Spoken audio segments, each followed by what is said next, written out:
Obviously, everyone's so excited about seeing Quentin Johnson catching 10 touchdowns at practice. So they want to bring us down a notch with the uniform thing. We're going to move on to training camp. Me and Tony already went to Chargers training camp. The Chargers opened a little bit earlier because the Hall of Fame game is starting, and they just want to work harder than the rest of the league because that's the way the Chargers are. But we'll start there with Chargers training camp. Tony, in a general sense, what stood out to you most about the camp? Well, it was really kind of like a mini camp, like what he was saying there, where it was a little bit more controlled and, there wasn't a lot going on. I would say that my one big takeaway was just how much larger the team looked, like at every position, whether it was height or actual, like just looking massive. And that was without Mekhi Becton being there. Yeah. So it's crazy to see Omarion Hampton up close. Like he was doing those drills right there. And I was like, just if you're a DB and you're trying to tackle that guy, like good luck. Like any of those guys. That's what I can't, whenever you get to see somebody who's like that huge in person, like Derrick Henry, it's like, no wonder these people can't do anything. The guy's got arms that are, 8 feet long, and he's super strong, and he's stiff arming you to Middle Earth. But it was exciting to see him out on the field. And last year we didn't get to see Herbert. That was the other thing. We showed up and it was like Herbert had the plantar fasciitis, and we had to watch Casey Bauman and Max Duggan or something like that running practice, and it was absolutely brutal. So it was fun to see a little bit of excitement out there. I'm glad you say that too. I think that was my biggest takeaway from the practice, that Herbert seems really comfortable. He really seems like he is in the groove already. And, we're just starting off training camp. That's amazing. That's from having a full off season and a full season with Harbaugh now, back-to-back seasons with the same offense coordinator. I think this is only the second time in his career that he's entered the season with the same offense, not having to learn a new offense. So they're only adding to it. Joe's going to roast Greg Roman right after I say that. But yeah, Herbert seems really comfortable. And even when you watch the Jim Harbaugh mic'd up segment, like Harbaugh and Herbert's communications back and forth, it seems like they're best friends now versus learning each other. And I'm really excited for that. Even things like Herbert kind of just throwing more riskier passes when he gets through all his reads because just trying to get a rep. I know in previous practices, it takes a lot of sacks. And I'm like, why are we taking a sack without any pads? Just throw that shit up at the end. This is practice. We're seeing a lot of that now in practice. I think it's just he's more comfortable with his coaching staff. Yeah, he's just giving him a shot, which was fun. We talked about that on the Deion Henley interception that a lot of people got excited about. It's like he went through the first couple of reads and came back over the middle late, and Henley was just sitting right there. Like it was a tough throw. He tried to force it into Ladd, I think, and the Dean Leonard pick six was kind of like a last read, throwing a hitch. Just these kind of things are things where I know Herbert was just eating the ball before, and Trey Lance was eating the ball. He wasn't throwing picks. Like he wasn't just throwing it up like that. So that type of stuff, you could tell that Herbert himself just more comfortable, just have a practice, not care what anyone thinks about what happens, and keep going. To go back to the Omarion Hampton point, and this is where I'm going to ask you, Joe. Omarion Hampton looks smooth. He looks good. He looks ready to be the lead back of the Chargers, and with a firework blowing up in our other running back's face, I think that for fantasy purposes especially, Omarion Hampton might have the lead on the Chargers back roll way quicker than we were thinking here. Yeah, I was going to ask if any of you guys had an eye on Najee Harris out there. Wow. He wasn't there. He wasn't there, Joe, because his eye got taken out. I don't know if you had an eye in the news. You guys got exploded. You guys signed another running back, right, yesterday? Did we? What'd I miss? Oh, yeah. Nyheim Hines. It's coming to this. Yeah. Oh, I did not see that. I didn't get actually not bad if he's got some juice still. So that makes me wonder about Najee's eye a little bit more with Hines coming in. But Hampton, we already know. Like this is one of the things that Raider fans get pissed off at me about because when I talked about the Genty, and nothing about Genty, but the when you're drafting a running back at number 6 in a draft that's full of running backs, and a guy like Hampton is still there, and he falls to your division rival, and now it's always going to be compared against each other. And you don't think both of these guys are getting a ton of carries, and both of these guys, you got to find out. Like, and Hampton, he's a big dude. He's a big dude. Like, and what he did in college is gonna. it should translate to the NFL. So I'm not gonna lie. I think the AFC West came up in running backs this year. I really do. I think the Raiders, the Broncos, the Chargers, they all have good running backs. And you guys have one of my favorite ones, and I don't know, he probably won't make the team, but I like Sanders over there too. Well, the thing with Sanders is that he hasn't been out there for practice yet, which I don't know what happened there. But hopefully he can get out there because he's going to have a real opportunity to compete for a spot. And I'd like to see him get on the roster too. You know, maybe it's through special teams or whatever. But yeah, he was one of those guys that when you see the undrafted free agent list come out, you're like, oh shit, like I know him, watched him, like he's a good player. I can't believe he didn't get drafted, and now he's got a chance to make the team. So rooting for him. The running back situation, it's like, so all these teams have older coaches who have a history of winning, and they are all focused on running the football, the importance of being able to have a strong running game, offensive line, you know, focused football team. So yeah. One of the coaches knows a lot about probably should run the football on the 1 yard line with the Super Bowl on the line. I will say that. That's for damn sure. But yeah, I think that the RB battle is going to be an interesting one to watch for the Chargers training camp. That was one that I was going to go into and kind of just take some notes on Amarian Hampton, how he looked and everything. Tony, if you had to make a bet right now, who has more carries week 1, Hampton or Najee, who would you bet? Oh, you have to go with Hampton. We don't know what the status of Najee's going to be. We don't know, you know, like how the eye is shaping out. You know, like is he even going to be able to dress for week 1?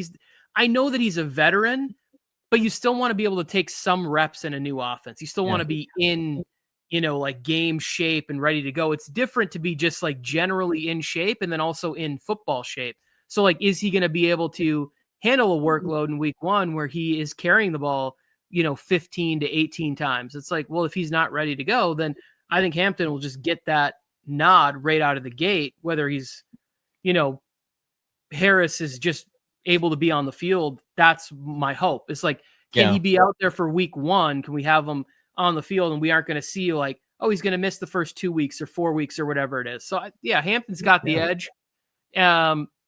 Part of me wonders if a little bit of it is just to like kind of let the stuff die down around Harris, because he is going to have to go to a mic and answer some questions. And like, are they letting the eyebrow grow back or the eyelashes or something? You know, like it could be just more of like hey, once he gets in front of a camera and in front of a mic, just having him like, let's make sure that it doesn't look like a firework went off in his face recently.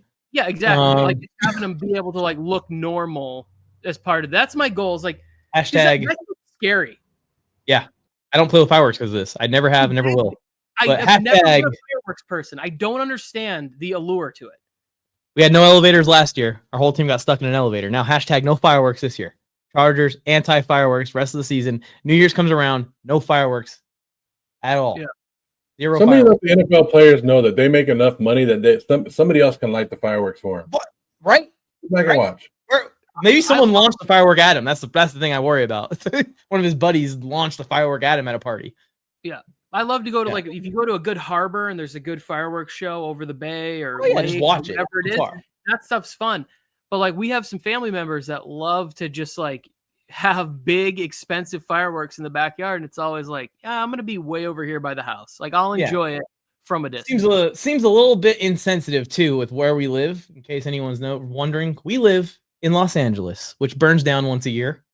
So maybe we should stop with the lighting fires once a year. They seem to be a problem. We could talk about Chargers all day, Tony, and we'll probably do a separate day or podcast. Sure. We'll just talk all about Chargers. One more thing about the Chargers before we move on here, because there's just so much to go in on from practice, is the wide receiver 2 battle. I think this is one that's really going to get intense for the Chargers, even more than that running back battle. Who's going to come out as like our outside X wide receiver mostly? Is it going to be Tre Harris? Is it be Quentin Johnston now that Mike Williams retired? I want to know what Joe's thoughts are on this battle from an outside perspective. I kind of have my opinion. I know Tony has his opinion, but Joe, what do you think about QJ versus kind of a rookie second-round pick? That's what Ladd was last year. So it's not out of the realm of possibility for QJ to get passed up in training camp. But what's your thoughts? Well, when you guys were talking, I was thinking in my head, I was like, it might be a blessing for the Chargers that Mike Williams retired, like, and left early. One, he hasn't stayed on the field the last couple of seasons anyways. He's always hurt. Every time he goes for that long pass and he fucking hits the dirt, you're always wondering, is he going to get back up, right? So now you actually get to let these young receivers get out there, get the playing time, get the experience. And now everybody loves hating on Johnston, right? Everybody loves it. There's already videos of him dropping passes, and you're not going to be able to fix them. There's one. But it's out there. It's already out there. Every time he drops a pass, it's going to get brought back up every damn time. But, I mean, he's still going to be out there. He's still going to be fighting for it. But I think the wide receiver position is good, and I like the youth out there. But I was going to say, that's what I said. I think Mike Williams' retirement is actually a blessing for the Chargers. But if you had to pick who you think starts at X for the Chargers week 1, make just a brief, like just a prediction. Harris. I think it's be QJ. Tony, you want to go? Yeah, I think it's probably going to be Q too, at least to start the season. Especially like Greg Roman said that they would like to get Harris comfortable, so he's been playing a lot of snaps and stuff with the Z spot. And he said that he thinks Tre Harris can play any of those three spots. So they want to be able to get him comfortable at one, and if they're able to get him a lot of reps in the Z, they feel like that's a spot where he's going to be able to thrive there. For me, it's like, I don't understand why at this time of year, like as fans, we can't be encouraging the players to like, practice is a spot where you're supposed to be making mistakes. You're supposed to be going for it. And it's like the guy drops one ball on the first day and it's all like, oh, here we go again. He's out. It's like, guys, he's on the team right now. And until he's not on the team, like, let's all hope that he just becomes the player we all want him to be as fans. Like, I just don't I get in the season, we get frustrated as fans when we see the players. It's like, he threw you the perfect ball and you should have caught it. I can't believe, when none of us would have caught it, but we all get mad at him. And it's like the first day of camp, we're already ready to be done with him. Like, he's putting in all this work. I'm rooting for him and everybody else on the roster to be healthy, to be strong, to be ready to go and go out there and kick ass this season. So like, I think he's shown even more strides. He took a jump from year 1 to year 2. Now, if he can do it again in year 3, it's like fantastic. I'm 100%. Yeah, go ahead, Joe. Who goes to training camps? Fans usually of the team, right? Like if you're going to training camp because you like the Dallas Cowboys, you're going to Charger camp because you're a fan of the Chargers. And the people that put these negative videos out are the fans of their own team, which is pretty bad. Like, I'm going to go to Raider training camp, right? I'm not going to put interceptions thrown. Like, I'm not going to post shit like that. I want to post the good stuff. And because like you said, it's part of the process. They're learning offenses. They're learning the wide receivers. They're doing all this. And they're doing, like, I saw before we came on the show, the first clip I saw of Dolphins training camp today, the first throw that Tua threw at training camp, pick 6. Who posted it? A fan. Like, why are you doing this to your own team? I'm with you. I'm with you 100% on that, Joe. I will say this. I think that the fans who post that kind of stuff, they know that they're going to get a lot of attention and clicks and that's their moment to succeed, is them sort of preying on somebody else's downfall in that moment, which really kind of sucks. But I do understand that thought process of like, oh man, I've got this thing. And if I share it, a lot of people are going to look at it and I'm going to have some traction on the internet. And that's exciting for some people. To me, it's like, it's more so the people that jump in the comments that are just so, like, rallying the cry of like, they want the downfall of this player. And it's like, guys, we have a whole season to go and it looks like he's going to be on the roster. Like, let's build him up. Like, these players, I know they get into the comments of these videos and they read these things. Like, so let's be like encouraging and hopeful that it's going to be better. It's going to be great. Hopefully QJ read the freaking comments of me cussing everyone out from my viral video, but I posted a video of him catching like 10, 15 passes in a row and it went absolutely insane. All the Chargers fans are now unfollowing me, sending me nasty DMs. And I'm like, what? Are you guys Raiders fans all of a sudden? Bill Flames, I went Mike on the mic. With something brand new, one time for your mind. He gave you fair warning. Now it's time to smack him in the mouth with that raw sports talk from the town. Sweet chin music to your favorite sportscaster.